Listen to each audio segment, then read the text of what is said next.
Good morning, everyone. It's Lee Henson, President and Founder of AgileDad, and it's time for today's episode of the Daily Standup. So without any further ado, let's get started. It's Friday. We successfully completed another week. Life is good. Everything's going our way. And today I wanted to do another agile, not so agile episode of the Daily Standup, and I wanted to talk to you about what drives you. Now, one of the things that I found of interest is in the Advanced Certified Scrum Master training, one of the requirements, one of the learning objectives, is to review the 5 values of Scrum, which is the force, that's focus, openness, respect, commitment, and extreme courage.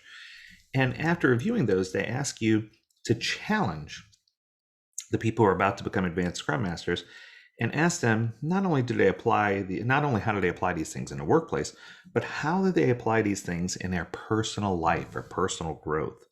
And I thought a good theme for today's podcast would be, what drives you? Now, I'm going to start with a personal story. A couple of weeks ago, my son was on his way to work. He drove out of the neighborhood. He was having a beautiful day. It was bright. It was sunny. It was a clear visibility day. Everything was going right. He was just on his way to work, innocently doing his thing. And he's 17 years old. He's riding in a street, and a car tried to pass a whole bunch of other vehicles on the road. And it was a one-lane each-way type road with a clear, you can pass here, can't pass here kind of thing going on. But what wound up happening is the car that was making the pass, apparently didn't time it correctly with oncoming traffic, and they were about to be hit in a head-on collision. So in order for them to avoid a head-on collision, they decided to make a hard brake right and swerve into a couple of cars that were on the road and literally pushed him off the road. Now, the good news is they didn't make contact with my son's vehicle. The bad news is that after my son made a correct adjustment to get off the road enough to allow this car to not be hit, the car in front of him frantically slammed on their brakes, knee-jerk reaction to the side, and pulled my son off into a tree. Now, I was concerned because at the time I was out at my Utah office. This happened here in Florida. And I received notification via text from Polk County Emergency Services that your son was involved in an accident. Polk County Sheriff's Office. It was a big deal. There was a lot going on. And when I received that, I had only one thought in my mind, that I needed to hold my son, that I needed to see if he was okay. So I asked to speak with him. Obviously, I tried to call and I asked to speak with him. And when I spoke with him, he was coherent, but he was saying things that didn't make a lot of sense. So anytime I asked about what happened or about the accident, the answer was, I don't know. And it was concerning because, I thought right away he probably had a concussion, but the medical staff there said, emergency medical staff said, no, he's going to be fine. But I wanted to make sure he got checked out anyway. And they asked him what his middle name was or what day of the week it was, and he didn't know. At which point I said, I'm flying back to Florida.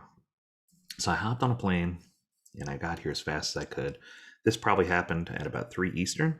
I was in my son's bedroom to check if he was okay from Utah at 9:57 Eastern.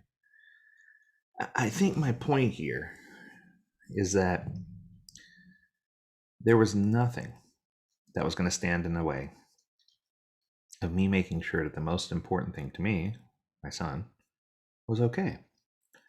And I put myself in a position where it didn't matter what it took, that I was driven, I was motivated, I had fear, I had anger, I had joy that I was going to get to see my son, I had frustration that he had to go through this. I had a lot of emotions playing at the same time. And one thing that I remember specifically was when I was on my way to the airport, I got a call from the deputy from Polk County Sheriff, and she was fantastic, by the way. And she said, Dad, he's going to be okay. I don't know that you need to come all the way out here. And I said, no, I really do. And I did. And I flew out to Florida, and even if it was just to make sure he was okay and to take care of all the insurance stuff and all this other garbage. But the one thing that my son, said when he saw me was that he was so sorry, that he realized that even though it was out of his control, that he caused a lot of inconvenience and that he totaled one of our vehicles, and he was devastated. He said, there's no way I can afford to pay you back for that.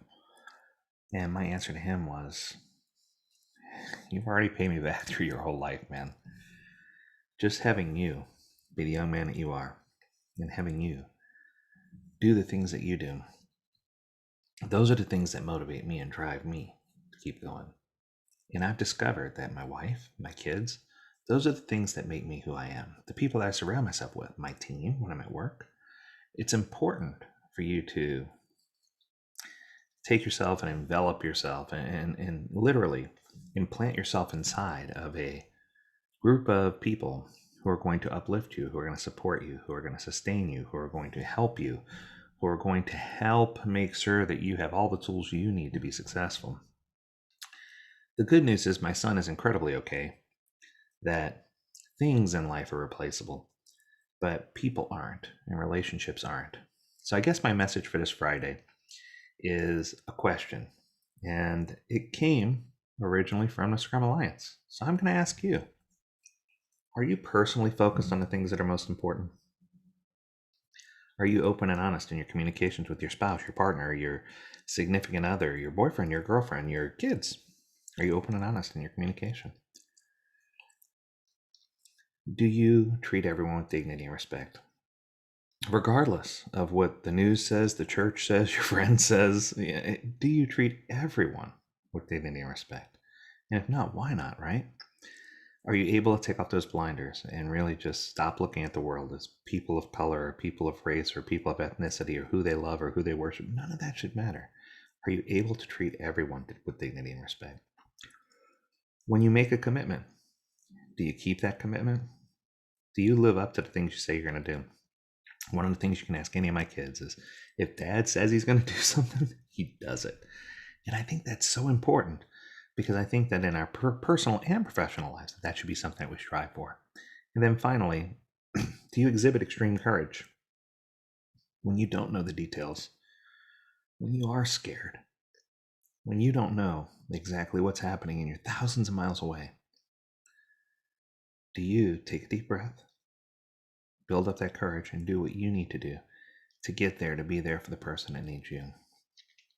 If you can say yes to those 5 questions, there's a good chance that your personal life is in tune, that you're well-grounded, and that you're on your way to success. If you've answered no to any of those questions, it's okay. It just means that you're in growth mode. And there's nothing wrong with being in growth mode, because at some point in our life, we're all in growth mode. We all go through these ebbs and flows. It's like a cycle. But we need to bring ourselves to a place where we can love more, hurt less, and just be a better part of humankind. I hope you enjoyed today's podcast episode. It was a lot different, but it was intended to be, because if I can use this message and this catalyst to uplift just one person, and I feel like I've made the world a better place. As always, we encourage you to tune in. If you have an idea for something you want to hear, ping us. Learn more at agiledad.com. We'd love to hear about what you want to talk about. And as always, we encourage you to stay healthy, stay well, and stay agile, my friends. Have a great weekend, and we'll see you on Monday. Bye now.